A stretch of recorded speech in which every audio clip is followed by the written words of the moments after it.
All right, good morning, everyone. I know you had choices of panels for this breakout session to go to, and I'm happy to tell you that you picked the best one. We have a great panel here today to talk about this very timely topic of DOE pathways to nuclear commercialization. And I think we're going to have some great discussion here. We've got a great diversity of panelists here. I'll give you just a little bit of my background before we get started here. So my name is Ryan Lighty. I am an attorney and a partner at Morgan Lewis, which is one of the biggest law firms in the world. But what makes us special is that we're one of the few that actually has a dedicated nuclear regulatory practice, which is where I fit in. So I'm a nuclear regulatory attorney, and before coming to Morgan Lewis, I was actually an attorney at the Nuclear Regulatory Commission. So I've seen both sides of the regulatory process. Joining me here on the stage, actually, I will apologize for this, but the majority of people up here are also attorneys, so we apologize at the outset here. But with that, I will turn it over to the panelists to introduce themselves and their companies and what they're doing these days. So, thanks. Bill Goodwin with Oklo. I do not apologize for being a lawyer. I just want to say that. But mostly because I do a mix of things that aren't legal. So at Oklo, I lead our legal strategy and government affairs work. Oklo is a small modular reactor developer focused on, ushering in smaller, more compact reactors to serve a variety of industrial and now AI data center needs. The thing that I would flag about what's most interesting about my role is trying to synthesize an industry that is speed running the exercise of going from nascent to mature in an incredibly compressed time frame. And I think that's one of the areas that's really fascinating about the regulatory overlay here is how much can the regulator accelerate that in a way that I haven't seen in any other previous life. So happy to share more about that.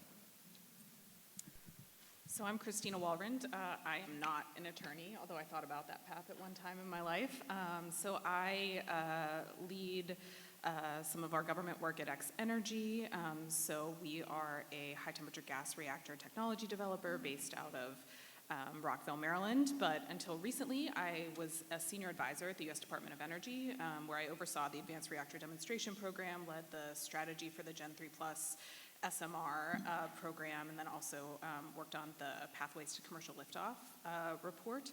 So it's been a very interesting journey seeing, a lot of the incredible groundswell of opportunity in the nuclear space here, as well as, seeing some of the challenges that really face new nuclear projects and thinking about how the DOE can strategically partner with organizations to effectively absorb some of that risk and allow projects to go forward. I think our motto always was, and I maintain that it's a really important position for America, that, we are private sector led, government enabled. And so, when it comes to these strategic imperatives like nuclear energy for the country, having the DOE offer a suite of tools that are really getting at some of the areas that, these industries are finding challenging in order to move forward, I think is, among the more effective ways to use our federal dollars and then also federal authority and things like licensing. So excited to be here. Hello, everyone. John Guidroz. I work on commercialization at Aalo. Aalo is seeking to mass manufacture and deploy fission reactors, and we're based here in Austin, Texas. About 3 years ago, I was sitting at a hyperscaler. So I came from, if I go in reverse order, Amazon, Google, then Microsoft. And it was pretty evident 3 years ago that nuclear was moving from the want column into the need column, right? We had to have clean, firm, dispatchable. And as our co-author of the liftoff report has already stated, private sector led, public sector enabled. And I was looking at this problem set saying, okay, we need to have commercial readiness, technology readiness, regulatory readiness, financial readiness, kind of all come together at once. And this idea of DOE being an enabler has been at the core thesis of why I joined Aalo and part of our mission. And I'll tell you more about how we're executing on that. Thank you, everybody. Good morning. Thank you to my co-panelists. My name is Doug DOE. I'm also one of the attorneys on the panel, and also withhold my apologies. I sit in our New York office and work on a broad-based energy and infrastructure transactions team. We handle project development, project financing, incentives such as tax credits and DOE loans, agency finance in the U.S. and abroad. We focus on really all energy and infrastructure assets and have been diving into nuclear along with everybody else in this room in the past number of years. Some of the strengths that our firm brings to the table is our knowledge of the federal energy regulatory matters that come up in these transactions. And with DOE in particular, we have represented a number of applicants before the Title 17 Loan Programs Office financings, as well as a handful of awardees and potential awardees under programs under 2 CFR 200 related to financial assistance. Looking forward to talking with you all today. All right, very good. So I'd like to pose this first question to you, Christine. Given your familiarity with the ARDP, both sort of inside and outside, and seeing it from both perspectives, can you tell us what you see as some of the biggest successes and challenges of that program, and just sort of what you've seen from both sides? Sure. So the Advanced Reactor Demonstration Program, many in this room I'm sure are familiar with it, but it was started in 2020, so honestly it just frankly feels like a different lifetime for all of us. But by the Congress, and it was really intended to spur the demonstration of new US-based reactor technologies.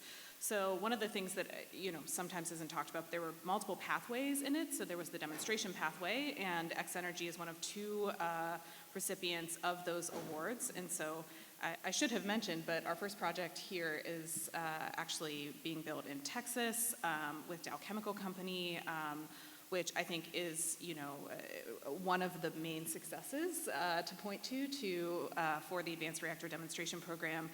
I think that those dollars really have gone a long way to moving those projects forward. But then there were also risk reduction pathways, so really aiming to get the next generation of reactors ready to go right behind the demonstration pathways, and then also some of the concepts. So that would come in even behind those. So I think that, a major success of the Advanced Reactor Demonstration Program, which provided 50-50 cost share, was really absorbing the risk associated with some of the first deployments.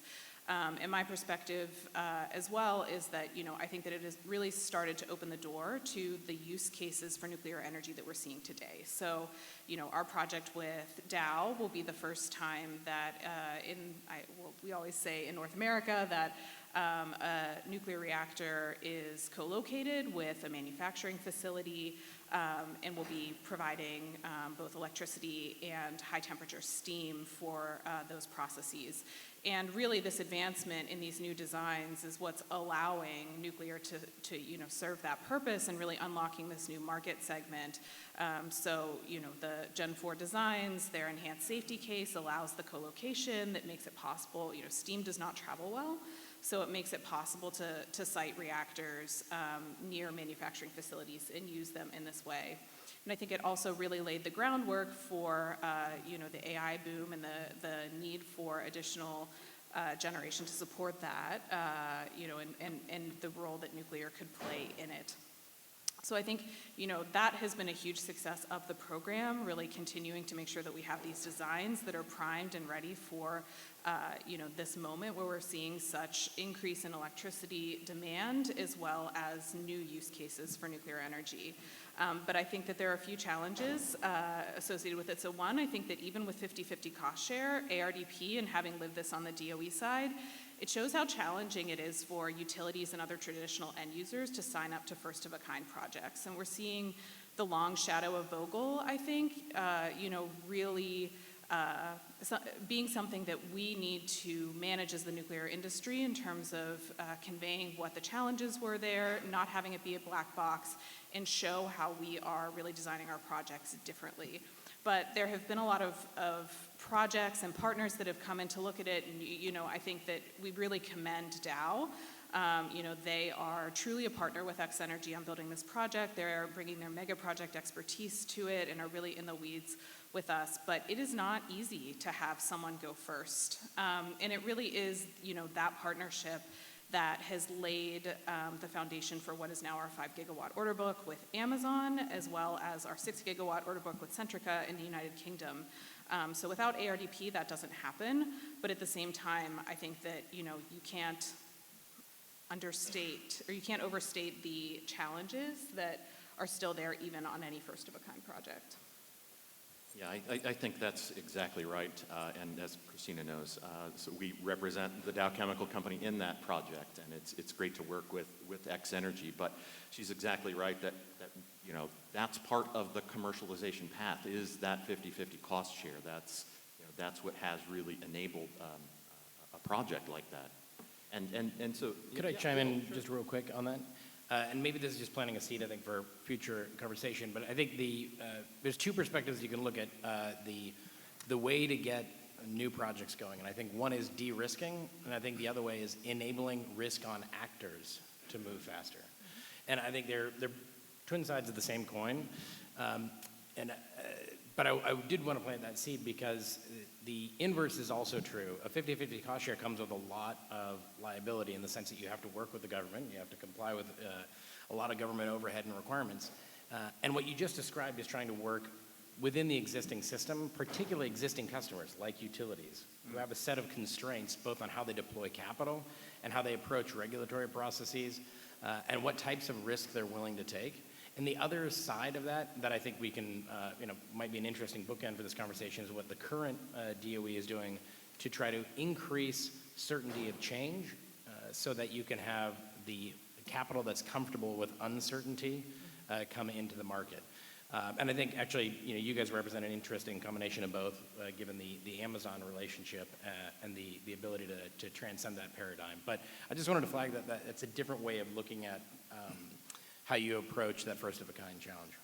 Yeah, absolutely. And that's a great segue into a question I did want to ask you, Bill. And it's, Oklo is uniquely positioned in having been selected for both the reactor pilot program and the fuel line pilot program. And I just wondered if you could share some thoughts on that process so far and how you see that enabling commercialization. Yeah, actually, it does dovetail really well. Maybe I should have read the questions that you were sent around beforehand before stepping on your toes. But I do think it fits in pretty well in a pretty interesting way. Starting with the extant programs from the last administration, what I see that's different about this approach is embracing the uncertainty, but with the certainty of change. And that's a phrase that I think is pretty important. It is not entirely clear exactly how the RPP program will completely resolve the commercialization pathway for new reactors that go through the RPP and then have a longer-term commercialization strategy. But we see lots of avenues to accelerating both first-of-a-kind builds and accelerating the process of having that robust fast track to building lots of more reactors. And the reason that Oklo feels particularly confident about the RPP program is because of what we're seeing on the other side with the DOE, the engagement with the countless issues that are going to be required to build that robust playbook and that robust regulatory path, but doing it in a way that allows risk-on capital to go to work now. And that is, I think, something that you'll probably hear from the entire panel. I think the RPP program is allowing a lot of people to break ground and start to put capital to work. And it's showing a path for that risk-on capital to be deployed at a much higher scale, as opposed to fundamentally the challenges of building paper reactors inside of government programs. Not to suggest that's what was happening in ARDP, but just a different approach that allows companies to embrace more of a, call it typical VC mindset. So the freedom to build is going to unlock is unlocking a dramatically larger pool of capital that will be critical for this next phase of growth for the industry. Yeah. And just sort of keeping with that theme, John, I know that Aalo was also selected for the RPP program, and something interesting that I saw recently was a letter that you all submitted to the NRC asking them to observe the DOE authorization process, and I think that's sort of thinking longer term down the commercialization path, and I wonder if you could share your experiences there.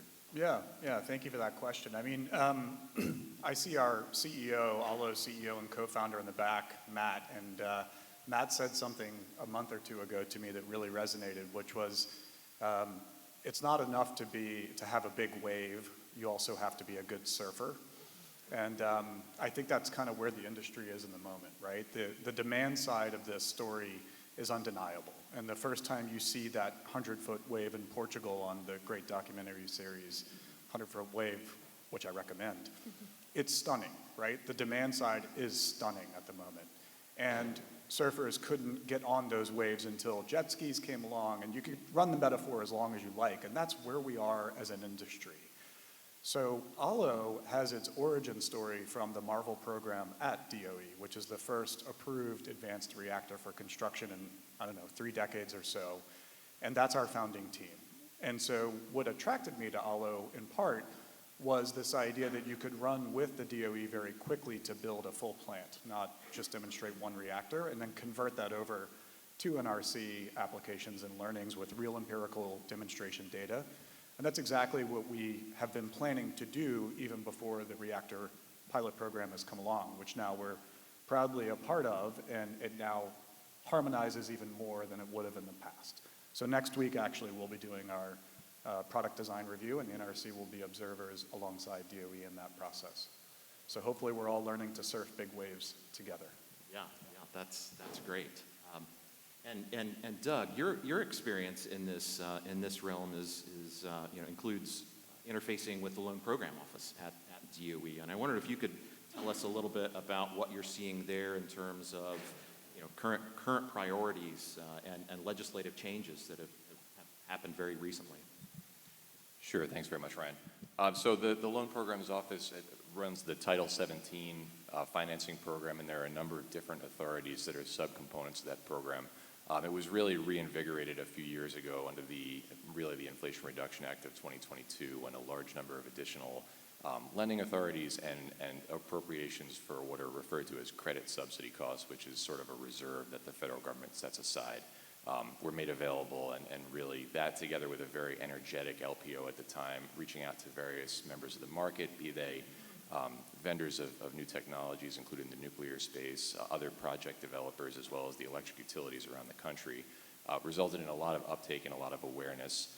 There were a huge number of applications that went through during that 2+ year period. A number of conditional commitments were offered and accepted during the Biden administration, especially toward the latter portion of it.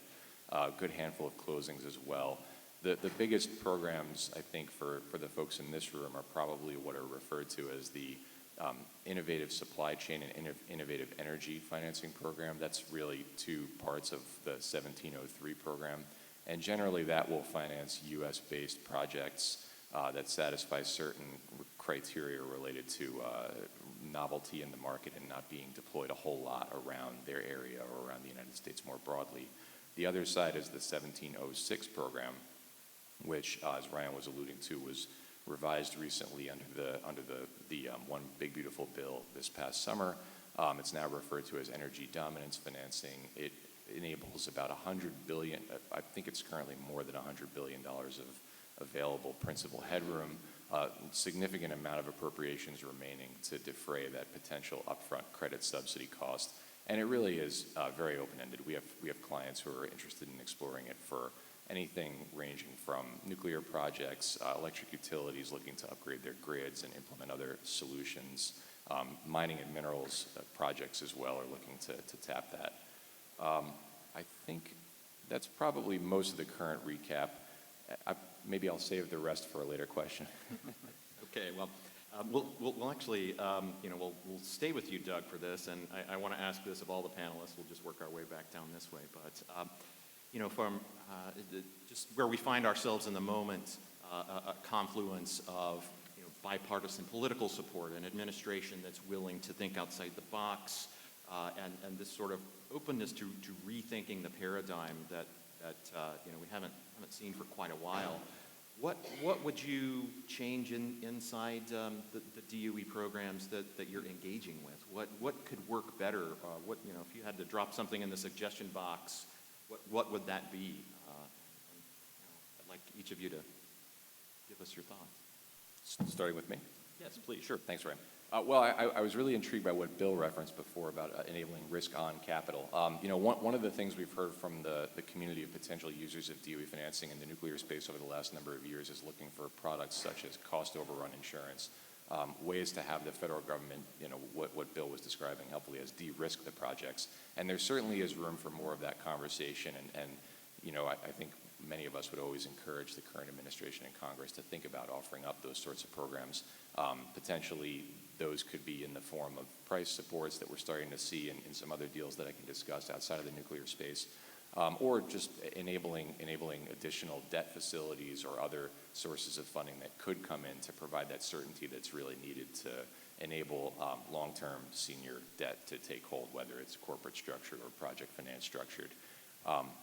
So I was referencing earlier a couple of deals in the marketplace right now that one of which touches on Title 17 under the Loan Programs Office. Others are really kind of a blend of different programs, including loans, including potential taking of warrants or equity stakes in entities. We're starting to see in the example of MP Materials in the mining space, and now Lithium Americas in the Title 17, but also in the mining space. The government is willing to sort of take a broader look at what a project needs and plug in different available sources of capital to bridge those gaps. The MP Materials deal was particularly instructive for what I was just discussing, because there is a component related to the Department of Defense that provides a price floor for offtake and some level of revenue certainty, and you could see the nuclear industry requesting those sorts of implements. I can sit up here and talk for a while about the experience the electric utility sector had with 1706. One of the challenges we ran into was trying to drive additional flexibility in that program as it was being implemented. The statute behind Title 17 is pretty short, and a lot of the material comes from the development, and maybe Christine, you have more to offer on this, but we see it as the development of practices, the development of regulations that are revised over time, program guidance that comes and goes. There's not a lot of flesh around, for example, the extent to which DOE can subordinate or take pari passu stakes, and that comes up in the loan program as well as in, maybe you all are experiencing this with the federal reversionary interest, where companies need to know that if they do go out and attract private capital, they have an asset and they can firmly position their other capital providers somewhere so that they'll know if there is some sort of an event of realization on collateral, they'll be able to access it and have a predictable working relationship in an enforcement scenario with DOE. And I think there's still some level of bridge to be crossed on that as well.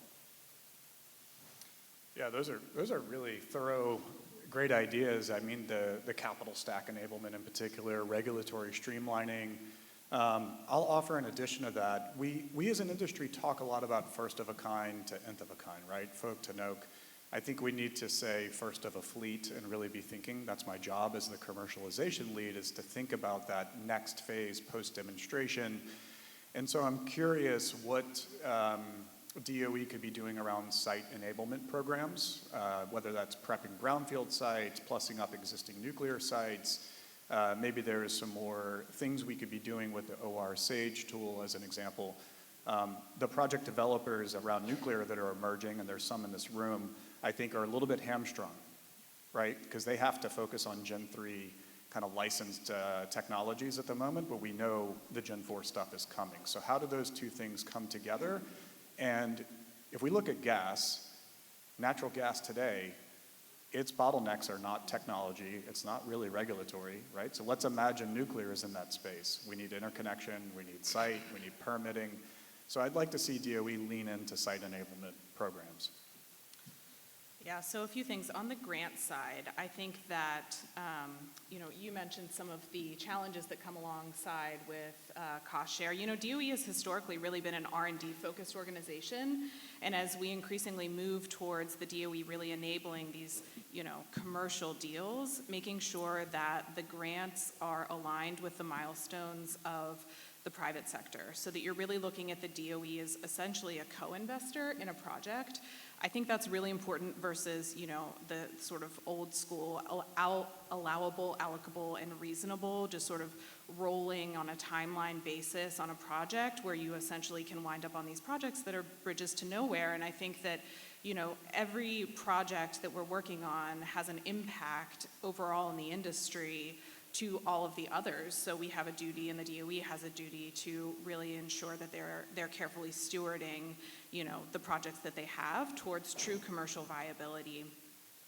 Another thing would be greater use of other transactions authority, which I think that they're looking at. We designed the Gen 3 Plus SMR program that way, so there's a heavy overhead burden of administering DOE work. It also gives DOE flexibility to really apply capital where it is of greatest impact. So I think that on a nuclear project, and you spoke about some of the siting work, some of the lowest but riskiest dollars actually come at the beginning. And as we think about this sort of as a proxy of the government absorbing some of the risk to allow the private sector to move forward, how can we make it easier for folks to step off the starting line? Because, we have had a problem in this industry of the wait and see posture. I think we're breaking that stalemate, but nobody wanted to go first and everyone wants to go second. But unfortunately, the way numbers work, if there's no number one, there's no number two. So, really ensuring that we're actually able to come down the cost curve, first of all, get the first one done, but then also come down the cost curve and not just assume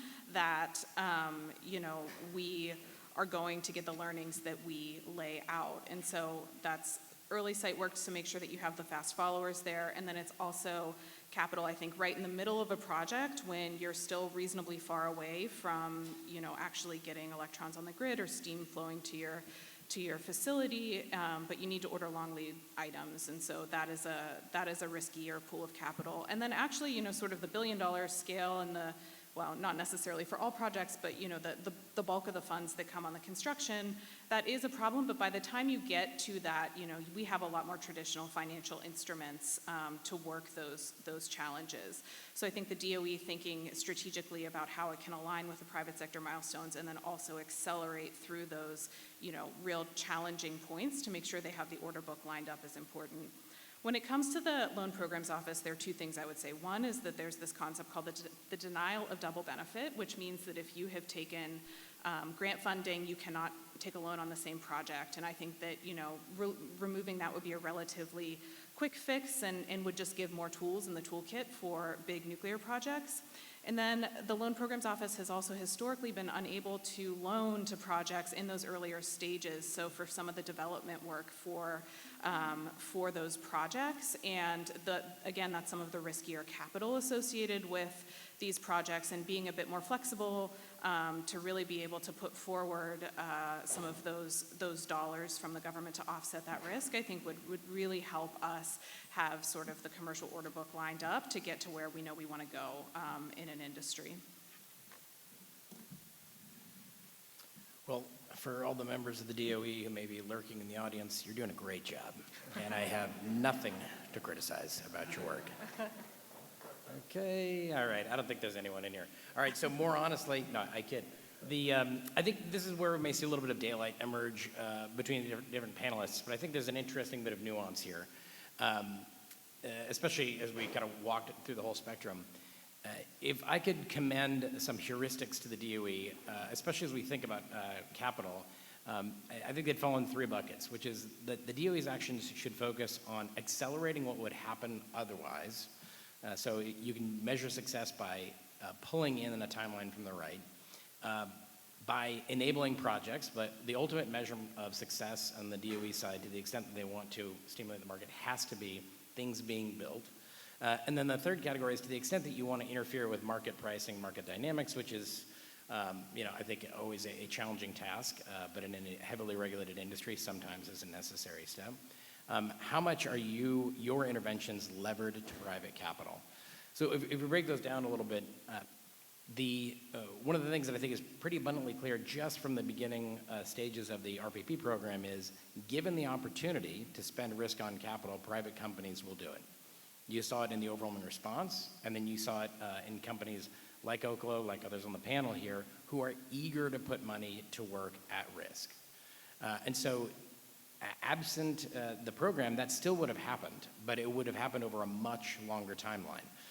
We're a publicly traded company. People can look at our timelines. You're going to see that we're going to increase our capital spend. We're going to raise more money. We're going to pull in more spend that would have happened in the out years. So I think a measure of success that DOE can keep in mind is things that were going to happen otherwise, how much are you pulling in the timeline? The second is something that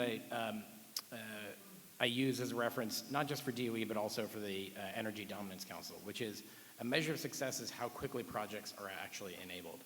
And I generalize a little bit from just the pure reactors or powerhouses being built, because this ecosystem requires a lot more. It requires manufacturing. In our case, it requires recycling.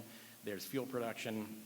There's many constituent projects that are hallmarks of success if you see them being actually built. One of the great conversations we've had with Secretary Burgum and his team is the project-enabled mindset that they have about clearing out issues, the underbrush, the myriad issues that come when you're trying to build on or adjacent to DOE land or under DOE authority. And that project enablement mindset isn't necessarily dollars, but it is being willing to commit staff time to figure out what is causing a project to freeze up. I can't use specific examples from Oklo's case because they're all currently underway, but we've been really, really encouraged to see the detail with which the NEDC team pulled in the right DOE folks and other federal authorities to solve seemingly small issues that actually would have been multi-month timeline blockers. And those are examples of ultimately what you want to see as projects being built. So the more that DOE is measuring its success, it should be a manufacturing facility is stood up, a fuel, a new set of cascades is up and running, or of course a reactor being built. But then the third category there is to the extent you want to interfere with market forces, and this is where I will disagree a little bit with my esteemed panelist on the far left.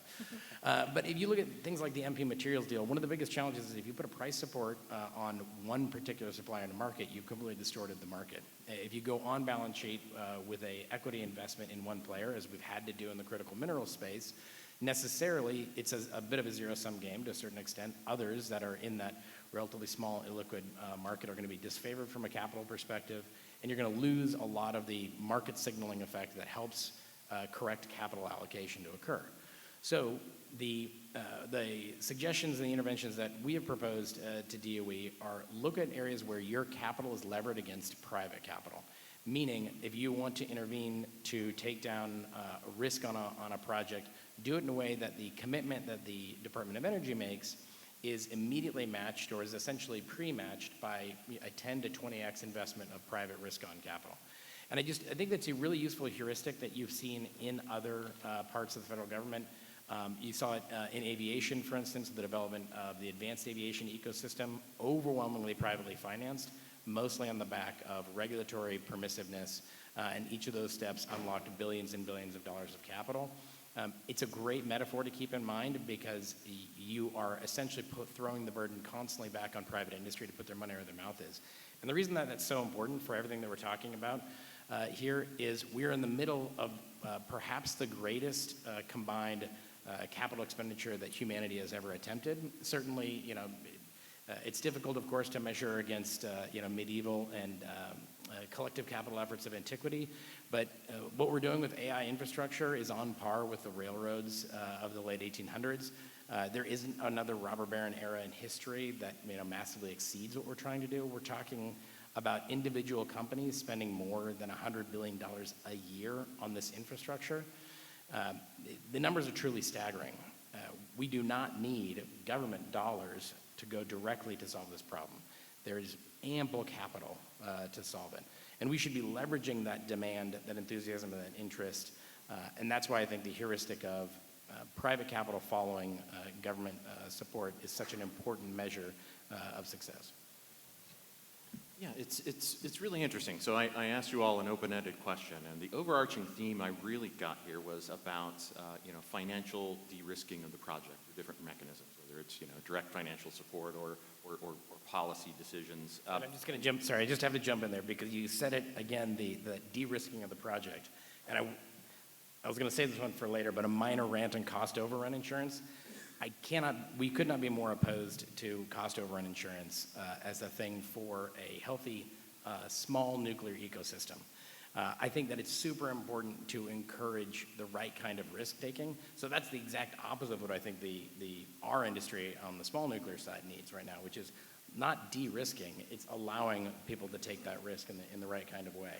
I mean, I would say on cost overrun insurance, it has a track record of many great successes. As we all know, Uber really couldn't have gotten where it got without all that cost overrun insurance, because otherwise Uber would have had to bear all those costs. And Waymo, golly, where would the autonomous car industry be but for cost overrun insurance?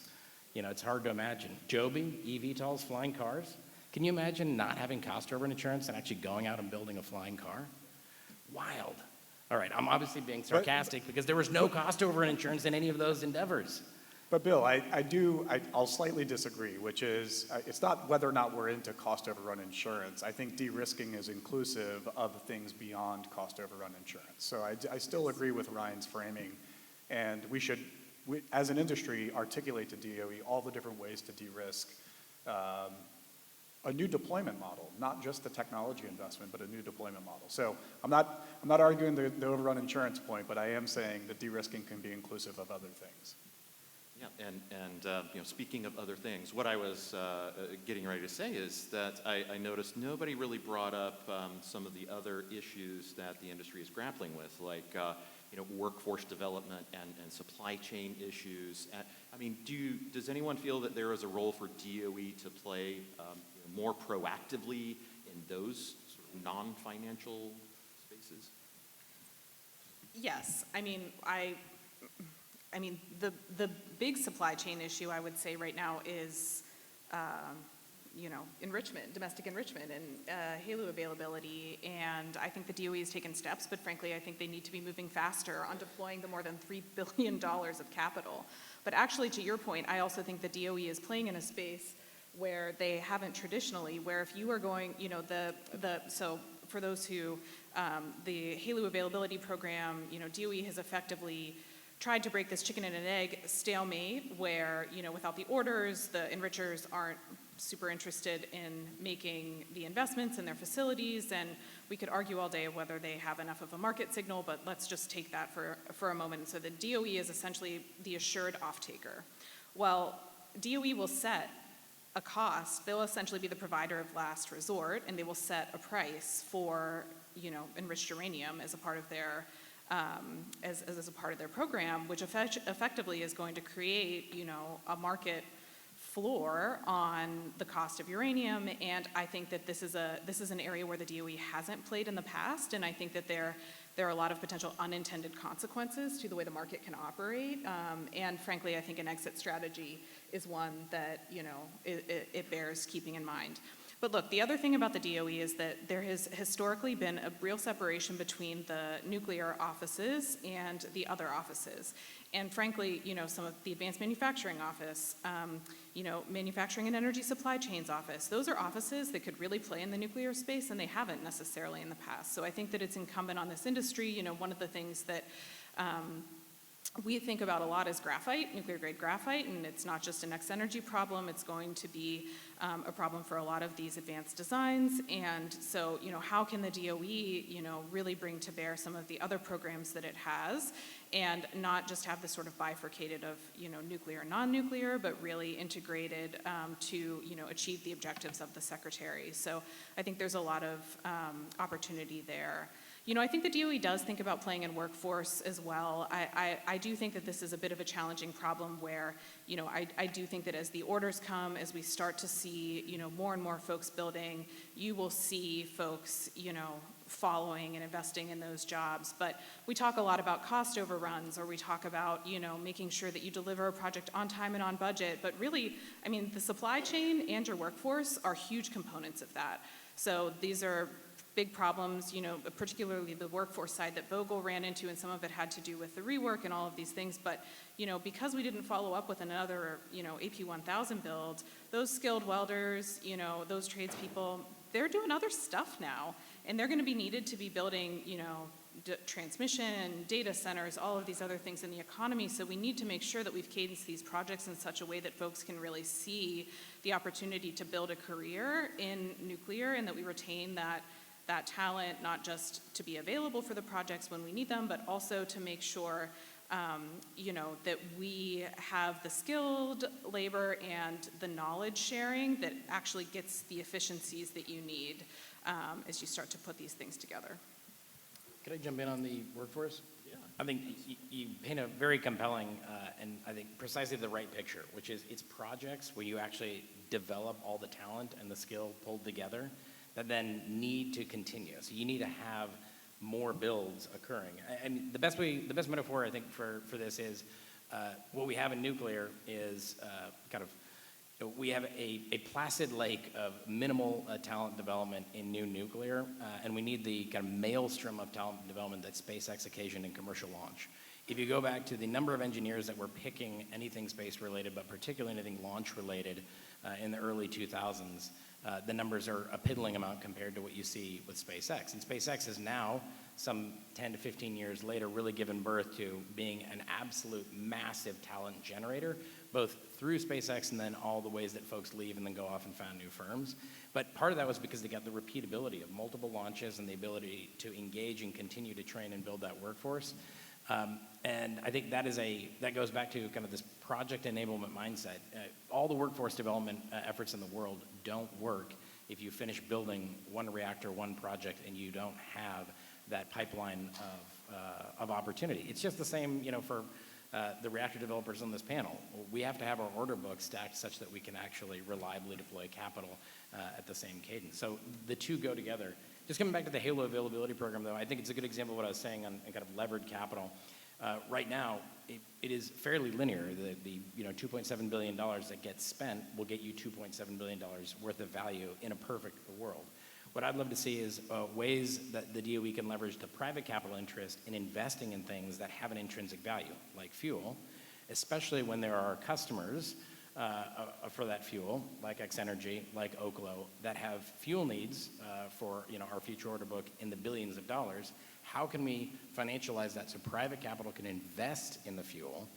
And then what DOE comes in, if they want to accelerate that investment, is to address the marginal amount of risk that I would characterize essentially as fund insurance.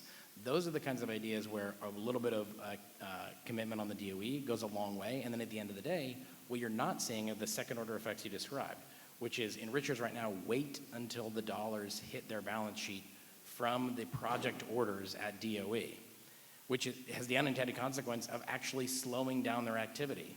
Knowledge that there will be some future grant monies that come in freezes them until those grant dollars actually come in. It's the exact opposite of the risk-on appetite that you want them to have, where they're standing up new cascades, where they're making those orders. And so I think private capital that is essentially pre-purchasing the fuel that we know is going to be needed, and it has the same price and market signal that you get from a more robust market, that's what we need to be pulling forward. Not something that has the unintended effect of actually delaying investment on the part of enrichers for new capacity. Yeah, I really agree. Those are great points. And I see some friends from DOE, RB in the back who have contemplated some things related to workforce. So we do nod to some DOE folks in the room. Workforce and supply chain are the limiting factors for other forms of power generation. Again, sort of referencing natural gas. So it's the right direction. And I think placing the long lead item orders using private capital, that's one thing we're doing to help here, and doing that in collaboration with DOE. The other is building that first reactor and getting operational experience and having an operator training program that can transfer over to the fleet scale is so critical. So it's a great question. Yeah, not much to add. I mean, you all covered it so well. Just would say, outreach from DOE is really critical. Just getting back into the mode of being somewhat marketing driven, as that's kind of dried up a little bit in the last half a year or so. Providing more policy materials about what the plans are and how people can actively engage with DOE, and then of course as workforce development efforts take hold, then making known to the market, hey, how can I sign up for this thing? How can I maybe get a foothold into this new industry? How can I take some skills I've learned at some of the companies where you're all working, and maybe figure out who else needs my developed skills? Well, our 45 minutes has come and gone, and we've barely scratched the surface on this topic. So I hope that if you all have questions, please engage us in the hallways, and let's continue this conversation. All right, thanks everyone. Thanks, guys. Yep. Thank you.